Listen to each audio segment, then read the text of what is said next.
Hello and welcome to The Point of It All with Jamie. Today I'm going to show you guys how to load your brand new or your old Gameboy Zero with some ROMs. But the first thing you have to do before we do that is to get your Wi-Fi network set up on your Gameboy Zero. Pretty easy process. You're going to need a keyboard, a USB keyboard, right? So grab that, boot up your Gameboy Zero, and mine boots up into RetroPie automatically.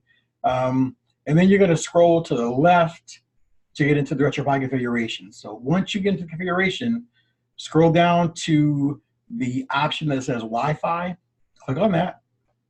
Once you get there, write down your IP address because you're going to need that to transfer these ROMs over, okay? So jot that down. Then choose the Connect to Wi-Fi option, and then select your Wi-Fi network in your home or your office, wherever you are, right? And then you can use the keyboard to punch in your password, right? So once you got that part done, skip ahead over to the ROM part, the ROM dump part. It's a really easy process. It won't take but maybe 5 minutes, okay? So the first thing you need to download, though, to do the ROM dump is an app. Hang on one second.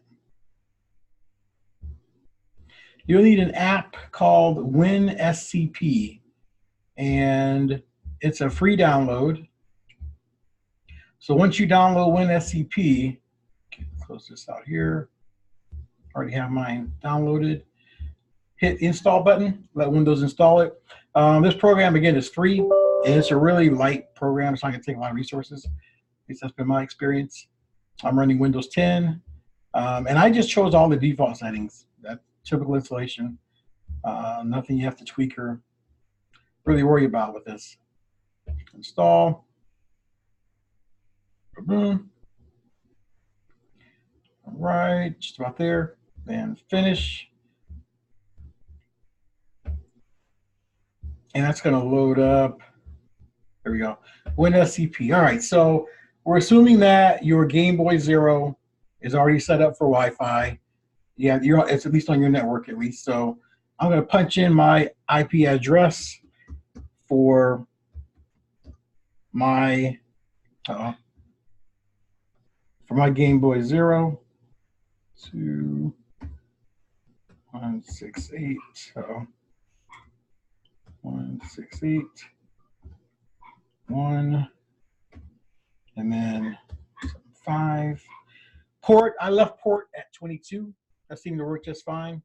And then the username is Pi, and then the password is just Raspberry, all lowercase. And then you can save it, I guess, if you want to, whatever, default. And then log in. Now, for whatever reason, that's fine. For whatever reason, my password in that first box never works. So I just have to type it in again, and it usually just lets you right in here. Yeah, boom, I'm in. So now I'm actually in my Raspberry Pi, and let's see if I can get to my root folder here. Pi, RetroPie, ROMs, right. All right, so here's where all the ROMs are, the ROM folders rather, and you'll dump your ROMs in here. I've already dumped a few of mine. Let's go to the Game Boy Advance folder. And all you do is drag and drop these files from your desktop hard drive right to the folder that you want to drop them into. And that's it. It's as easy as that. When you're done, just close it out and play your games. It really is that easy. If I missed anything, let me know in the comments section. But again, it's really, really easy to do. I was intimidated at first, but really you only need a skill level of like 5 or 6 to do this. If you're a newbie, this shouldn't be hard at all. Just follow the instructions and you should be good to go. With that being said, I love my Gameboy Zero so far. Not the sturdiest built device. It just feels real creaky, and the seams aren't, real solid and put together very well. But it does what it does very well, and that's play emulation. So Game Boy Advance, SD, Game Boy Advance, Game Boy Pocket, Game Boy Color. It plays SNK as well. So for that, it's great.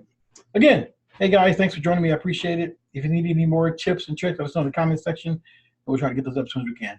Good night.